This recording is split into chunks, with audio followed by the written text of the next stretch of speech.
All right. Good morning, good afternoon, or good evening, depending on where you are in the world. And welcome to this edition of PON Live from the Program on Negotiation at Harvard Law School. My name is Nicole Bryant, and I am the Managing Director here at PON. And let me start by welcoming back all of the many members of our beloved PON community and wishing you all a happy new year, 2022. And obviously, for many of us, including right here in Cambridge, Massachusetts, this is a strange start to the new year. In that light, please accept my best wishes, the best wishes of the PON staff, faculty, and community for health, safety, and peace to all of you across the globe in the coming year. This is our first PON Live event of the new year, and for this, we have the distinct pleasure of welcoming Anthony Wanis-St. John. Anthony is an associate professor at American University's School of International Service. In his work, he specializes in negotiation in conflict zones and trains military members, diplomatic advisors, and those involved in the process of peace, both here in the United States and abroad. And to complete out his resume, I'll proudly note his experience as a former doctoral fellow of the Program on Negotiation. And to that end, this isn't just a welcome, but it's also a welcome home for Anthony. Anthony will be presenting for about 30 minutes or so in a talk entitled From Saigon to Kabul, Negotiation Lessons Learned and Forgotten. There will be time during the session for discussion. So if you do have a question at any point, please use the Q&A feature at the bottom of your screen. The advantage with Q&A is that it allows other participants to comment and upvote if they have the same question as you, and it makes it easier for us to synthesize them at the end. Of course, if you have a comment at any time, you may write it in the chat. This talk will be recorded. I saw that we had that question, and it will be posted on the PON website in about a week after it has been captioned. Before I pass off the microphone to Anthony, a special thanks to the PON staff members who have supported and made today's event possible, and all of our events, of course, over the past year and throughout the year ahead. Diane Long and James Kerwin, thank you to both of you for all of your work getting us here today. And now, Anthony, I'm delighted to hand you the virtual Zoom floor. Thank you, Nicole. Welcome, everybody. I'm so gratified to be a PON speaker after having been a fellow and having all these years go by. My interest when I was a PON fellow in research was on the Palestinian-Israeli peace process and its complexities. And it ended up culminating in a book and, frankly, a lot of fatigue with how that peace process ended up failing, but also a lot of learning and curiosity about how we can do peace processes better. Peace processes are the most difficult, the most complex kinds of negotiations, precisely because they are happening in parallel with or in the aftermath of armed conflict. And armed conflict means killing. So whatever the original grievances were, they have now been compounded by warfare and all of its costs to all concerned. The focus on Vietnam and Afghanistan came later in my time in my career, in the intervening 2 decades since I was a humble fellow at PON, trying to make my dissertation get finalized. A number of things happened, and I wanted to have some. I gained some experience touching peace processes. I had a little bit of involvement in both the Syrian civil war and in the Darfuri uprising against the government of Sudan, and was able to put into practice some of the ideas that I had and see what some of the difficulties were in helping, particularly the fighting groups, get to the negotiation table. In addition, flowing from my time at PON, I had some modest involvement in Track 2 efforts between the PLO and the Israelis. Along the way, I got involved in supporting US efforts to provide civilian advisors in Afghanistan, work that has kept me busy for the last decade. And on a sabbatical leave that I had 2 years ago, partly due to conversations I was having with colleagues there, I got deeply immersed in the parallels between what seemed to be happening in Afghanistan and what had taken place decades ago in Vietnam. And in this regard, I want to call attention and pay a little bit of honor to a great friend and mentor in this, my friend John Gillette, who was in Vietnam as an infantry officer with the Military Assistance Command Vietnam and did 2 tours there, and was also a civilian advisor in Afghanistan. I know few people, I know no one else other than him, who has served in both countries on behalf of US interests, and has been very thoughtful about the US footprint there. In my sabbatical time, thanks to conversations with John and many other of my colleagues who were involved in stabilization work, in peace building, in nation building, I got very interested in the strategy of the war, both in Afghanistan and in Vietnam, but also in the efforts to extricate oneself from the war. The title of the talk, From Saigon to Kabul, Negotiation Lessons Learned and Forgotten, helped me focus on this, on really 2 very painful and essentially traumatic periods of history in which efforts were made that were both heroic and flawed to achieve important goals, but mistakes have been made, and they have to be confronted with honesty and with candor. And I feel that that's my role. I don't really have to obscure anything that I observed, which is not to say that I observed everything or know everything. I'm going to be discussing very complex periods of history in very summary form today. I will exclude, omit, and possibly make errors in my retelling and in my analysis, which can necessarily not be complete. I would like to say at the outset that the fatal flaw in the negotiations of the United States to remove itself from Vietnam and from Afghanistan are the characteristic that they had as exit negotiations. The term exit negotiations is probably out there in the literature somewhere, but it came to me through conversations with some of my colleagues at the School of International Service, my friend Chuck Call and Susan Shepler, who I was trying to tell them about my sabbatical research and trying to explain it, trying to make sense of it. And as usual, it only became sensible and clear to me as I discussed it with friends and colleagues. And at a certain point, Chuck said, "What you're talking about is the exit negotiations." And I thought, yeah, it's the exit of a great power from its involvement in a foreign war that seems to be so difficult. And there are numerous examples. We're only going to talk about, the United States in those 2 theaters of war today. But certainly one could look at India in Sri Lanka and the terrible aftermath of its intervention there, and numerous other examples of this sort of problem. In a nutshell, and in layperson's terms, the exit negotiation is problematic because it sounds like this: I'm leaving. How much will you give me to leave? I'm leaving anyway. And the adversary necessarily says, you're leaving. Why should I give you anything since you're leaving anyway?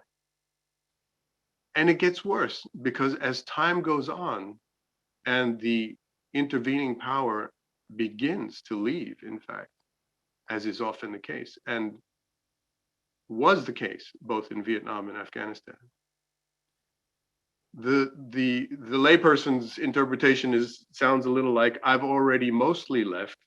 Will you behave when I'm gone? And the other side is like, you're going to be gone, so I might as well wait you out. It's more complicated than that. But this simplistic depiction of the main flaw, I think, offers us a lot of insights, and it's connected to some of the other flaws. I'm going to continue now with a very, very brief and necessarily simple explanation of some of my learning about the negotiations regarding a U.S. de-escalation and withdrawal from Vietnam, followed by a similarly summary discussion of the same with regard to Afghanistan, and then circle around to approximately 7 of, I think, the negotiation lessons learned and forgotten. And then hopefully there will be time for questions.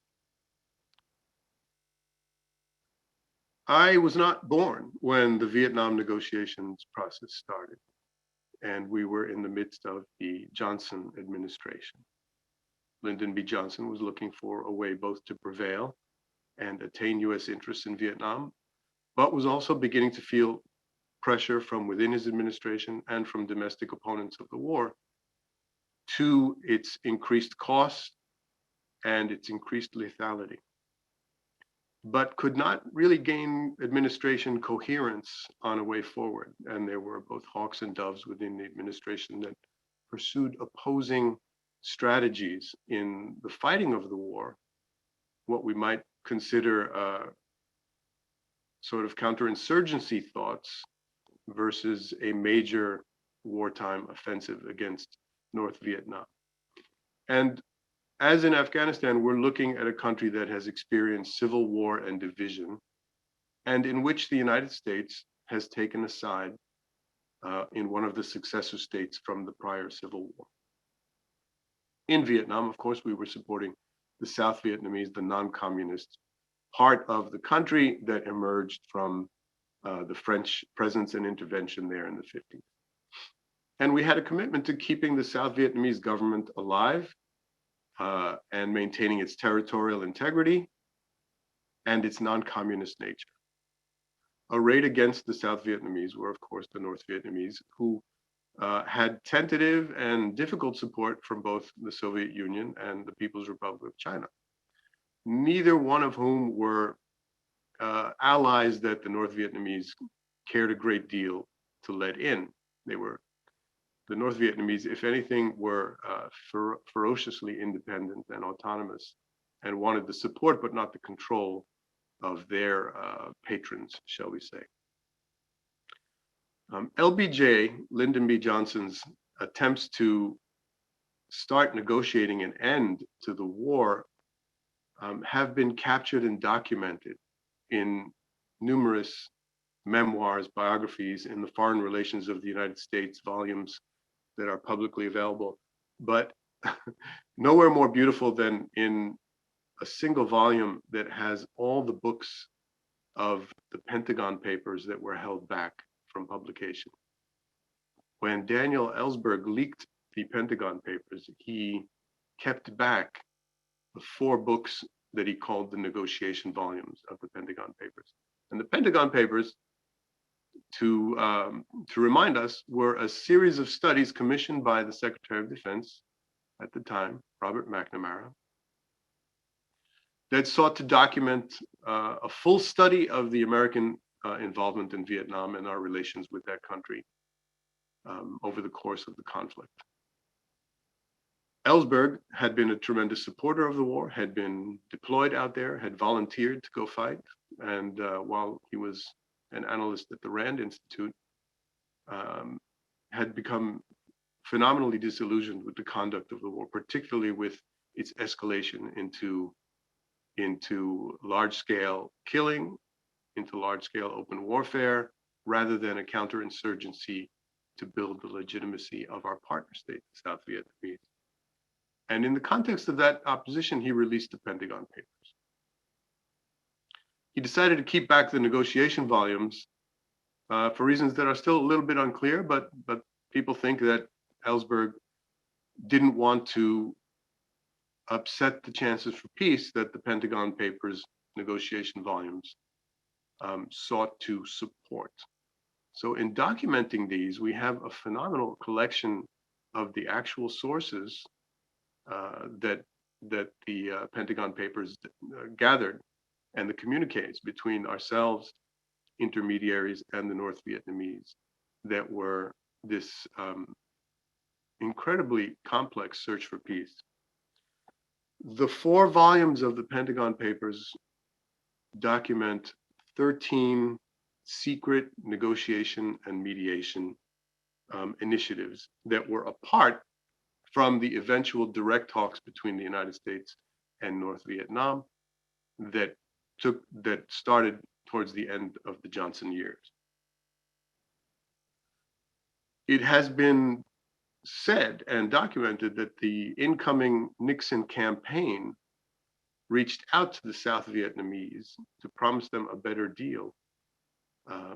And when Nixon and Kissinger took over from Johnson, they inherited the war and the peace efforts. Nixon then continued Nixon continued to have oversight of the peace talks that were now officially on the table, but started his own secret channel to the North Vietnamese. And this was the topic of my research starting back in those PON days, what the impact of secrecy and back channels are on official talks and vice versa. So this was historical candy for me, really, to be given access to all of this interesting data on how these talks were conducted and who conducted them and what did they attempt to do.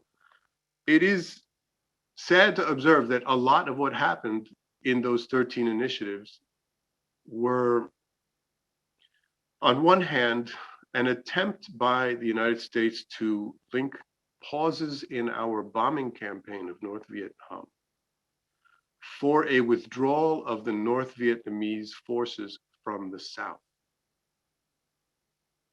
This was the fundamental desire of US efforts in those negotiations. It was the key demand that we kept making. And although these are very complex initiatives that had lots of different details and dialogues and misunderstandings and understandings, I think that fairly captures what the United States wanted. The North Vietnamese, on the other hand, were very, very adamant and very, very clear that they wanted the opposite sequence. They thought that any talks regarding the future of South Vietnam could follow an end to US presence as well as US bombing in Vietnam. And this is entirely consistent with their goals. They had no desire for the South Vietnamese government to stand. And all the concessions they made along the way, which were very minor in all the years of negotiating with the North Vietnamese, were merely for the purpose of giving a little more time for the South Vietnamese government to survive. In the end, we made a deal with the North Vietnamese. And it was, in retrospect, I think, a terrible deal because it was much less than we were aiming for. And the North Vietnamese merely had to wait us out because, as alluded earlier, we were leaving. There was tremendous opposition to our presence there, little, if any, domestic political support, tremendous popular opposition to the war, and it was costly in lives, in American lives as well as in Vietnamese lives. And it was hard to explain to people why it was of interest for us to support a country, a partner country, South Vietnam, that lacked legitimacy among its own people. I think that the final deal that Kissinger made is essentially tantamount to surrender of the basic US goals, which were to support a viable non-communist state in Southeast Asia. He basically said, I mean, to again put it in layperson's terms, we're leaving, please don't misbehave when we're gone. Now, that is a gross oversimplification, but it's also a bit fair. Afghanistan, to fast forward, let's see, into the mid 2000, let's say 16, 17, 18, characterized by a number of quiet contacts between the United States and the Taliban, between the government of Afghanistan and the Taliban. Recall, please, that the Taliban had been controlling the country and had put an end to a prior civil war in Afghanistan, but had established strong relationships with adversaries of ours, including Al-Qaeda. and had stained themselves, the Taliban, by affiliating with Al-Qaeda to the point where Al-Qaeda had used them as a territorial base and, of course, launched the 9/11 attacks as well as previous attacks on the United States. We deposed the Taliban regime in 2001. And at the time, the Taliban were extraordinarily weakened just before they fled power. And they were willing to make an interesting set of deals, one of which may have included a surrender of bin Laden, who it took us many more years to find and pursue. And the other would have been regarding their ability to stay in power as part of Afghanistan's political future. We wanted neither of those things and rejected both out of hand. We wanted defeat. Just as in Vietnam, we thought that the military campaign would be won. And so why negotiate when you can win? Nevertheless, it became a costly and enduring war in which we were, one, trying to support a client country, a partner country, the government of Afghanistan, in here a sort of corollary to South Vietnam, against a rebel movement, the Taliban, that was hosted and supported by a neighboring country, Pakistan, harbored, sheltered, given sanctuary, etc., even though we were providing enormous amounts of assistance to Pakistan. The Taliban militarily grew in strength and power over the years, despite an escalating military campaign by the United States, despite our surges, despite a multinational effort to defeat them, and despite our best efforts to stand up civilian and military institutions in the government of Afghanistan. The government of Afghanistan characterized itself, as did the South Vietnamese government, by enormous corruption, by illegitimacy, by repression of its own people, and created havoc. They were, shall we say, a bad friend to have, and we staked our claim in this region on their legitimacy and their survival. By doing so, though, we signaled the commitment that we were not prepared to keep up. We could not sustain a partner government indefinitely. It had to sustain itself. It's a fundamental principle. There is much less documentation on the, shall we say, opening contacts between the United States and the Taliban, but I would imagine they began somewhere in more serious ones after 2015. And there must have been help from various Gulf countries, since they ended up hosting the talks, and they had been instrumental in certain exchanges between the United States and the Taliban, or exchanges of prisoners, etc.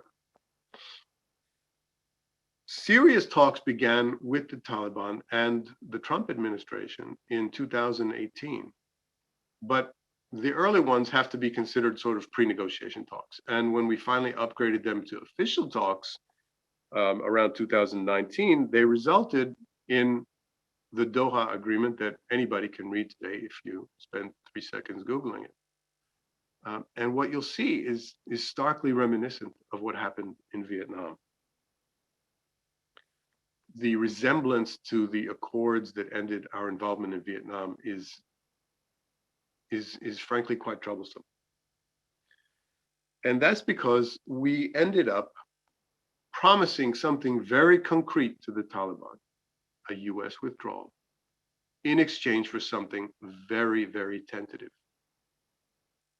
from the Taliban. And that was, well, two very tentative things. One, that they would engage in a dialogue with the government of Afghanistan, the so-called intra-Afghan talks.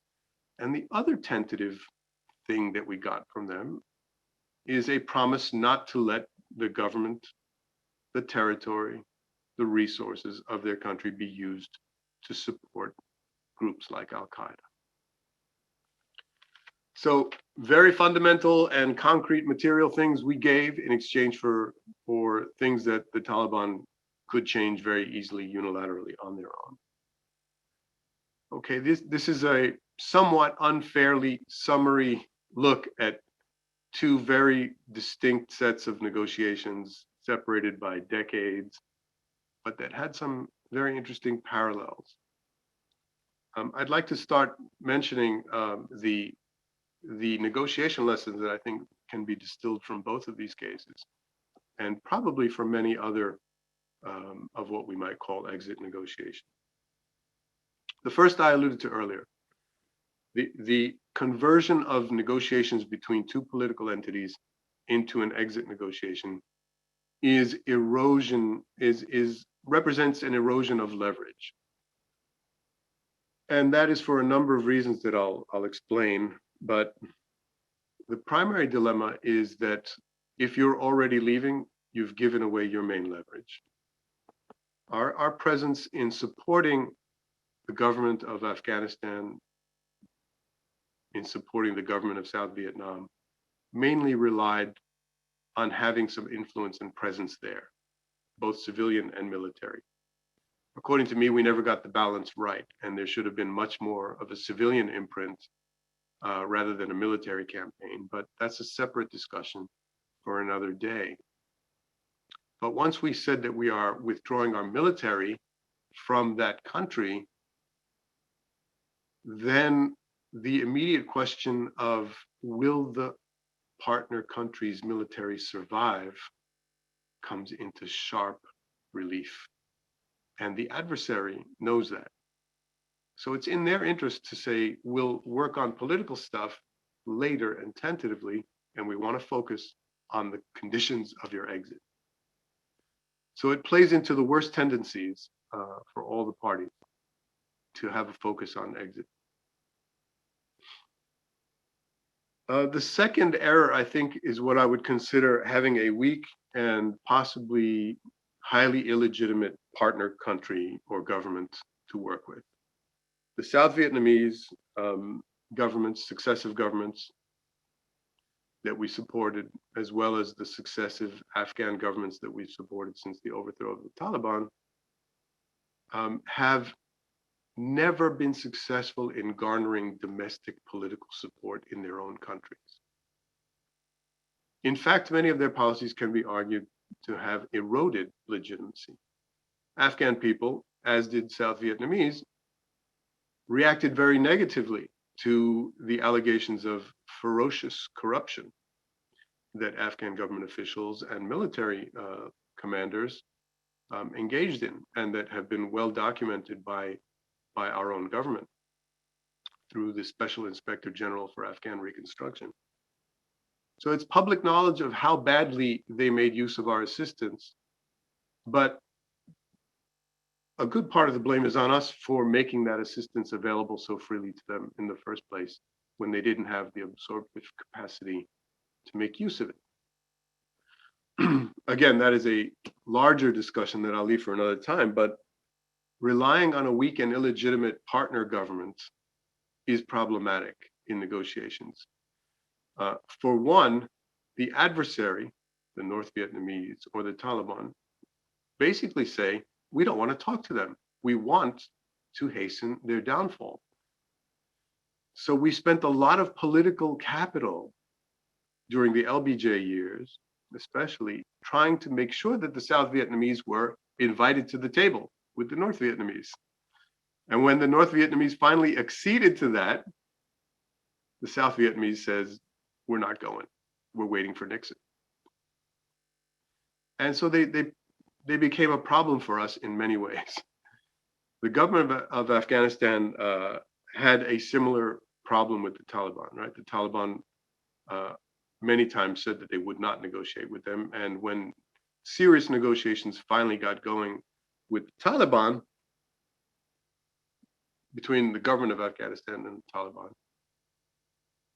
Taliban, the end goals of both were remarkably incompatible, and the talks broke down. And as the talks broke down, the Biden administration signaled that we would slow down our withdrawal, but not end it. Biden signaled that he would postpone the May 1, 2021 deadline until September 11th, the 20th anniversary of 9/11. And in that interim period, the Taliban engaged in their summer offensive, and very quickly conquered the country until they rolled into Kabul, basically unopposed. So a weak and illegitimate partner government poses a number of problems, both militarily but also politically. And as a negotiation partner, um, it seems to me that we should never have entered into negotiations with the adversary without the partner government present. And by doing so, we furthered their illegitimacy. We further disempowered the very entity whose existence we were there to sustain. Related to all of this, of course, is the third error that I'll talk about, and that's about sequencing issues in negotiation. It sounds almost banal and trite to talk about which issues you sequence when, but in politics, it's really critical. Since we wanted to trade our ending of or pausing of bombing in North Vietnam for a much resisted withdrawal of North Vietnamese troops from South Vietnam, and the North Vietnamese wanted exactly the opposite, the sequencing was a critical issue and could never be overcome. And it represented a fundamental incompatibility of the end goals. While it looked on one hand to surface level observations as the dilemma between a ceasefire and substantial negotiations, that's only the Western point of view. The North Vietnamese very much looked at this not as, let's have a ceasefire and then talk politics. They looked at this as, you have to leave and then we'll figure out the politics on our own. So the sequence of the issues obscured the fact that our goals were so fundamentally opposed to each other that no real substantive negotiations were going to be possible in the way that we envision negotiations. This is related to a fourth flaw that I will briefly mention here. It's a much deeper topic, but there do seem to be cultures of negotiation. I remember as a fellow at PON, you know, a lot of my betters, my mentors, my inspirational authors at the time thought very little of the connection between cultural traits and negotiation. And I happened to disagree at the time, thinking that culture, since it influences communication, and communication specialists had no problem thinking about culture as a factor in communication, there had to be a similar way to substantiate cultural differences in negotiation. That flies in the face of universal ideas of how we should all negotiate better. But I stand my ground. The North Vietnamese and the Taliban were not negotiating in a, shall we say, in a pattern of reciprocity, compromise, and problem solving.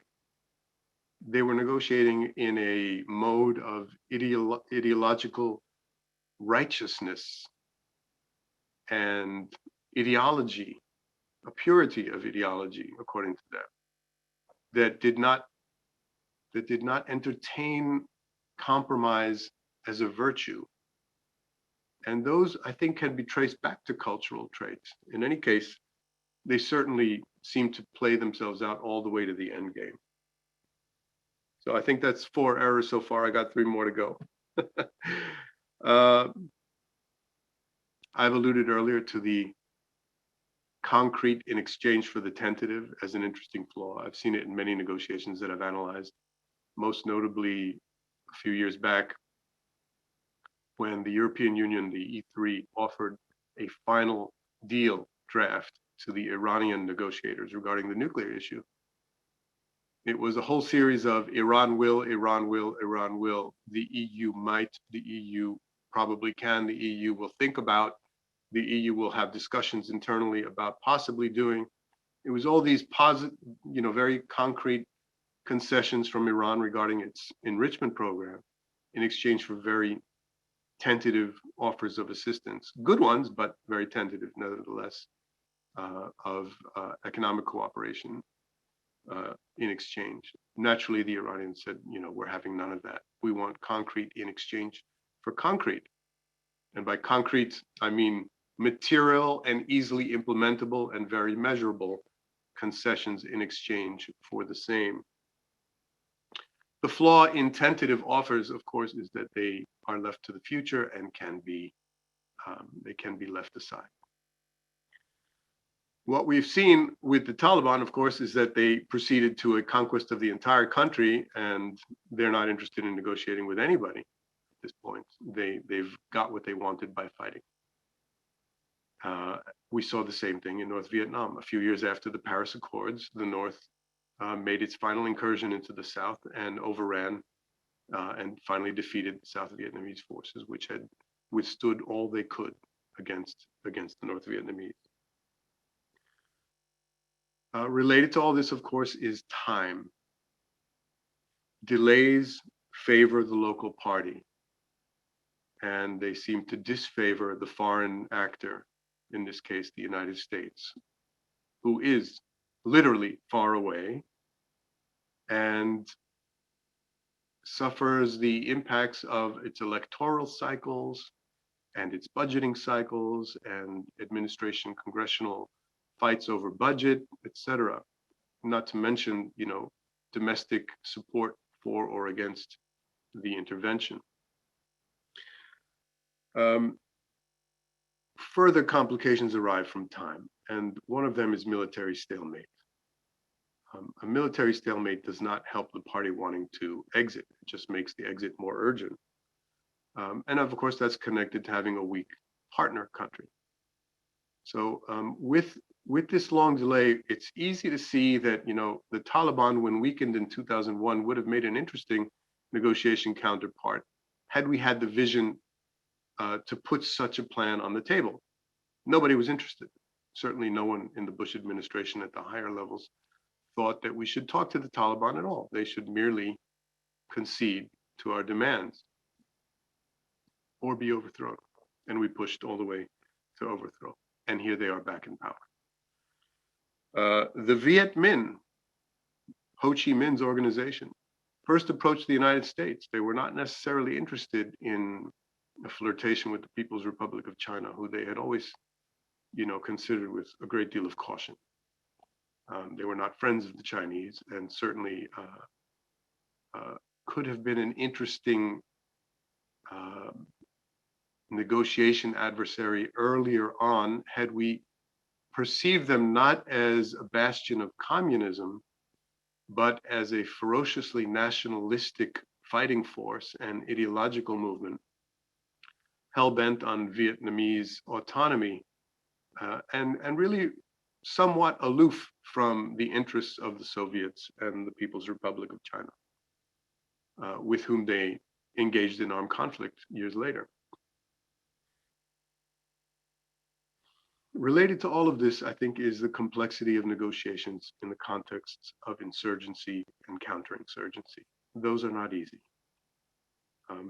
Back to my original thoughts decades ago that there can be no more complicated negotiations than the ones that are in armed conflict. On the surface, we tend to divide ceasefires from comprehensive peace negotiations, but in reality, they're much messier and they're often intertwined, as these two cases made very clear to me. You cannot really separate the two issues of de-escalating violence from what the final status will end up being.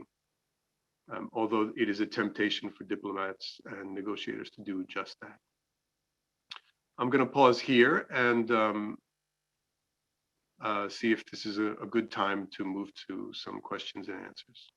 Yeah, absolutely. Thank you so much, Anthony, for really a wonderful talk that has inspired indeed a lot of questions, my own and those of the participants. We'll start with the participants because I will have access to you after this. There are a number of questions about parallels, but we'll get to that in a minute with current events and exit strategies. There was a specific question about the Afghan case, and from Suzanne, who asks if you could say more about this moment in which the Taliban would have been willing to negotiate and the opportunity was not seized, thereby weakening the US's position farther down the line. Could you speak a little bit more about that? Well, certainly the two components of it in 2001 seemed to be about surrendering bin Laden, which they made some noises about doing as the US invasion of Afghanistan proceeded. They were extraordinarily alarmed by the ferocity of the attack and by our initial commitment, and probably correctly surmised that giving up bin Laden would be helpful to them. So they offered, and we didn't accept. It's a documented offer.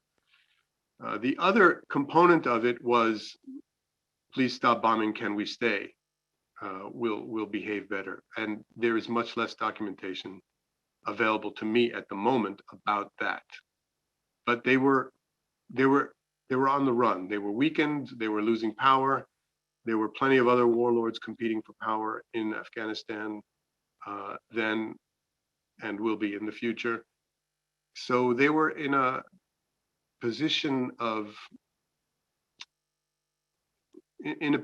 asking for conditions rather than dictating the conditions, which is where they were by 2017, 18, and 19. I'll stop with that. Great, thank you.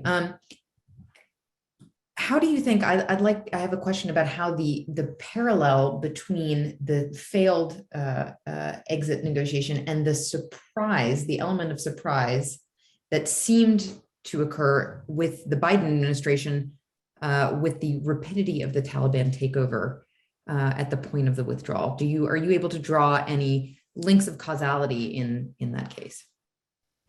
Well, the link of causality is that by calling attention to the failings of Taliban implementation of the agreement, their failing was in abandoning the intra-Afghan talks. We announced our decision to stay a little longer, and they then continued and intensified their summer war campaign, which they had probably had in place, right? They didn't come up with a war campaign on the fly. It seemed to precipitate and stimulate their desire to conquer rather than enter into Kabul by negotiation. So in a way, you can make a direct line between a bad agreement and the conquest of the entire country. I'm not saying that there are no dots in that line, but it's a pretty straight line. Right. Wonderful. Thank you. We have a number of questions around the role of sort of civilian humanitarian forces in that could have played in either of these conflicts, and how they might have been better leveraged. You mentioned this briefly at one point in decreasing the severity of the failure of the exit. There's a lot in that question, I think, and it's probably many, many questions compressed into one. A little bit, yes, my fault. I want to distinguish between two things. One is humanitarian relief that's provided in a zone of war, which is protected by international law and which belligerent parties often at least pay lip service to, hoping that their own belligerents, their own soldiers will receive similar treatment.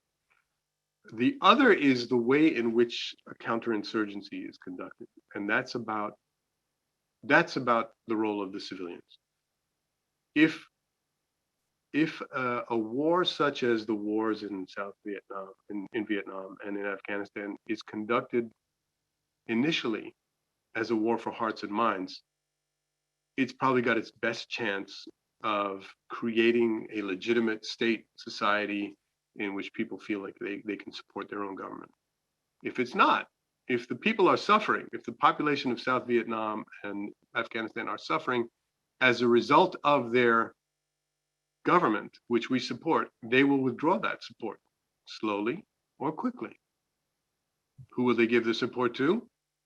The adversary that's waiting there to recruit, to ideologize, to brainwash, to spread rumors that the Americans are forcing Christianity upon the Afghans and people will then offer their support to the adversary. So we do ourselves a disservice by ignoring the lessons of counterinsurgency.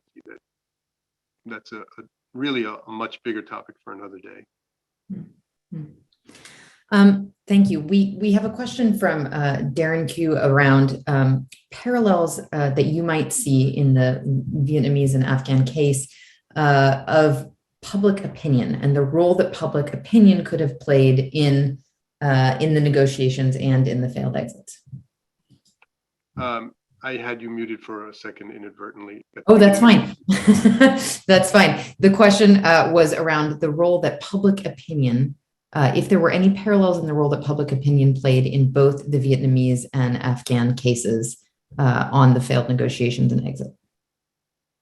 Complicated question. Certainly, U.S. domestic opposition to the Vietnam War grew. Other things were happening in the United States, right? The civil rights movement was gaining momentum. There was a lot of foment and fervor. LBJ's Great Society programs were raising a lot of important questions for the United States. But certainly there was a huge and growing focus against the war, and the deaths of American servicemen and the condition in which the surviving ones returned helped to erode American support at the population level for the war. Certainly that helped hasten internal administration debates on how and whether to conduct negotiations. Different situation with Afghanistan, in which there was no massive organized opposition to the war, which probably helped it go on too long. I don't want to say too much about that, but because we don't have a draft, because the average American citizen was not directly engaged or feeling the pain of the war, it went on long, and more popular debate over it might have been healthier for our society. But we don't have national service of any kind in the United States. Some sort of national service might be salutary for our country, whether it's civilian or military. Again, Okay, well, that could be the topic of another conversation, but yeah, thank you. Great. We have a question from David about ways in which a negotiation over an exit could be successful if the other party benefits from the conflict continuing, right? There might be a way in which another side does benefit. And I guess more generally, a question that that has come up is also, do you have examples of what a successful exit looks like, either in from a historical perspective, or what you think the conditions would be? And I guess we could extrapolate from the lessons that you gave. So the first question was, how do you negotiate with a party who benefits from the continued conflict when you still do want to leverage an exit? Well, I think these two cases point out that if the adversary benefits from continued conflict, then negotiations are essentially futile. You might as well just leave. You might as well just leave instead of paying a price for leaving, which is what we did. And perhaps more nefariously, some of the things that we agreed to in these agreements led to the terrible outcomes that I think were in the works. The advice is not necessarily to do this better, but to do this differently. Maybe supporting one side in a conflict as an outside power that cannot stay forever, that does not have forever interest in the country, is not the way to go. Encouraging the parties to internally work out their problem while we maintain support for their agreed solutions is a better way. Perhaps not as sexy, but that's the harder work, that's the longer work. We have successfully exited from Iraq, but it was rough, right? There were moments where ISIS seemed poised to take over Iraq and had chunks of its territory under its control. But Iraqi forces are more or less able to defend their country today. They have terrible and serious problems. of stability and internal stability. But they are Iraqi problems today. They're not American problems, and that's a good thing. It's a good thing that others take ownership for their national societal problems and want to address them in their way. They've had help. They will continue to have support from us, but we're not going to do it for them. Great, thank you.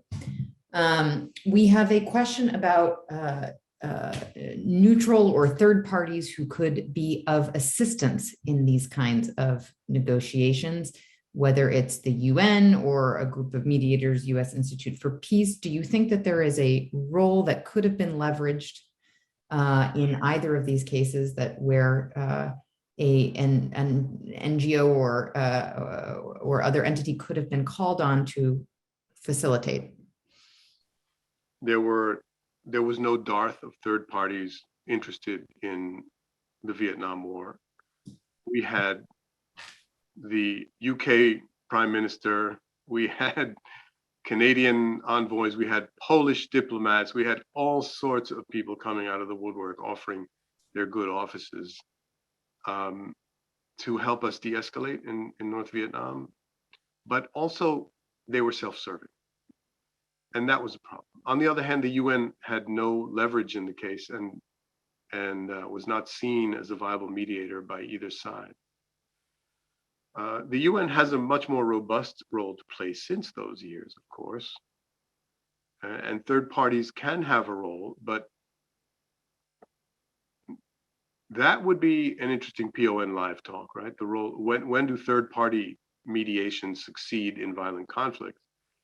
PON hosted Richard Holbrooke some years ago. I was present when he spoke, and I was extremely, interested in the work he did, how he leveraged the role of NATO to bring the Bosnian Serbs under the control of then rump Yugoslavia and get them all to Dayton to sign a peace accord is a remarkable story.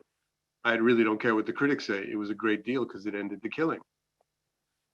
Has it brought harmony to Bosnia? Certainly not. But that is a Bosnian question that has to be resolved by Bosnians and all of the members of the communities in Bosnia. So there is a role to play for third parties. The United States Institute of Peace, with which I've done interesting work over the years, did some support for the Afghan government negotiators and some of their civil society members. They even asked me to provide some training support for the women negotiators in the Afghan government delegation to the intra-Afghan talks with the Taliban. So we can do interesting things, but the fundamentals are there, right? The fundamentals of, are they really trying to conquer, or do they really want to negotiate? And that's something that a third party that's powerful can influence, but a third party that's neutral will have a harder task to persuade the parties to abandon armed conflict and try to attain their goals through negotiation. Great, thank you. Thank you very much.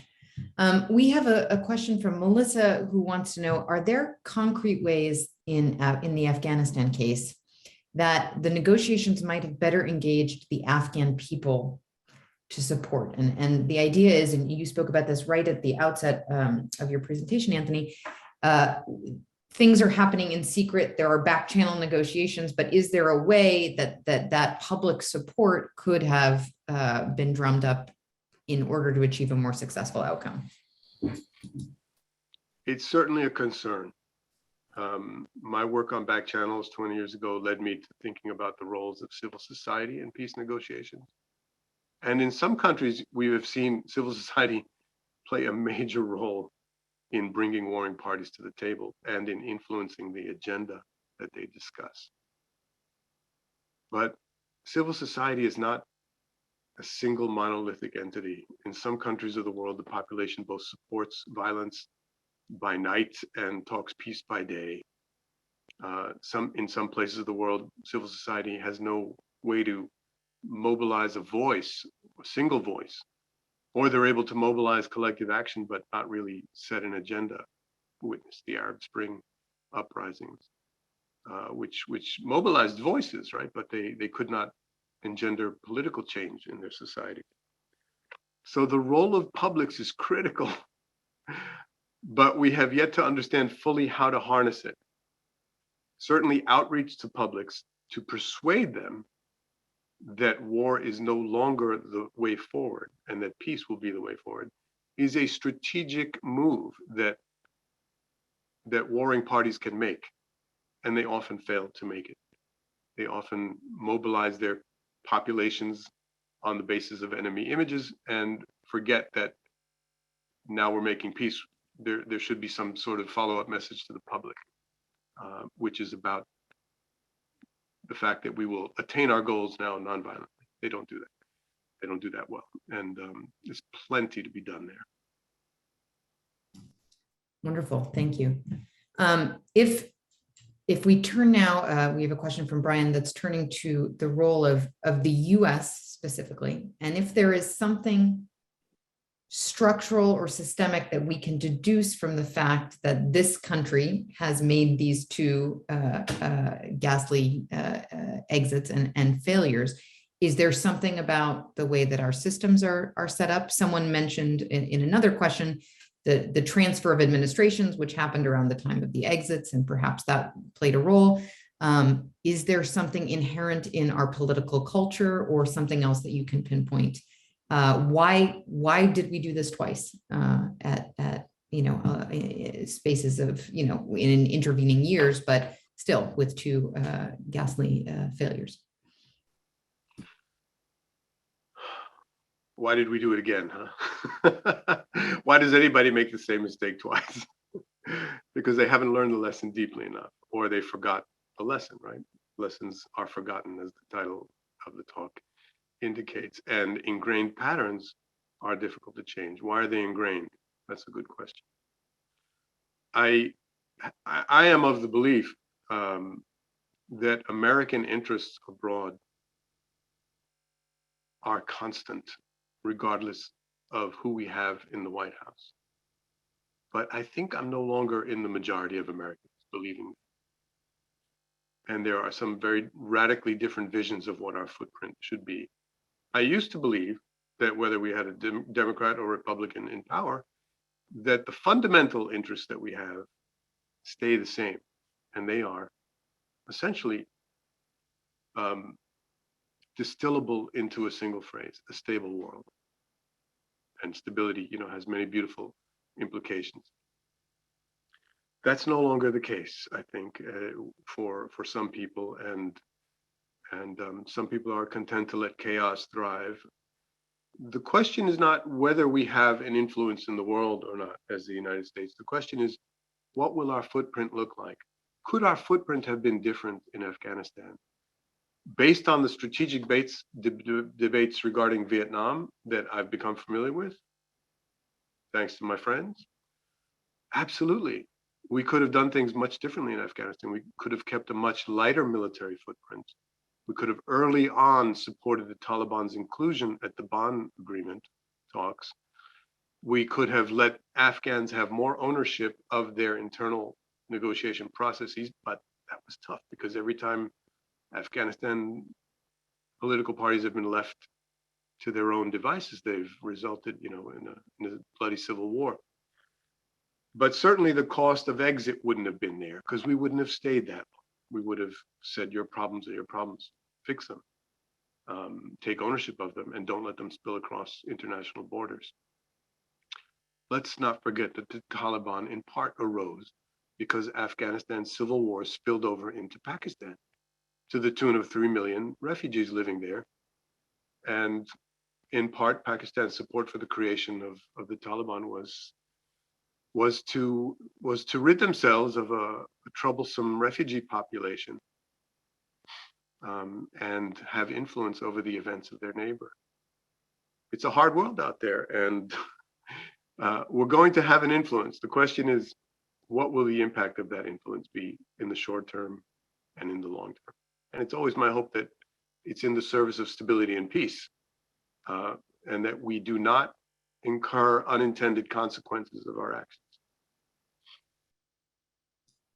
Wonderful. I know we're about to be at time. I have one last question coming from Ricardo, which is there a recommended reading list, Anthony, that you would suggest to any of our participants today, literature on exit negotiations that folks should consider? It's hard to find, but The Secret Diplomacy of the Vietnam War, somebody's got to have old copies of it. This is the PON copy. Richard Holbrooke's To End the War. I have learned a lot from reading about Americans in Vietnam, particularly Max Boot's book, The Road Not Taken. That has been extraordinarily instructive, and Neil Sheehan's book, Bright Shining Lie. So I'd start with those. There's so much more, of course. Wonderful. That is a great reading list for, well, those of us who are having cold winter months right now going forward. Anthony, thank you so much for being with us today for this really wonderful discussion. Thank you to all of our participants. We are so happy to have you back in 2022. We will be continuing these events, of course, throughout the year. We have a number of events coming up in the month of January.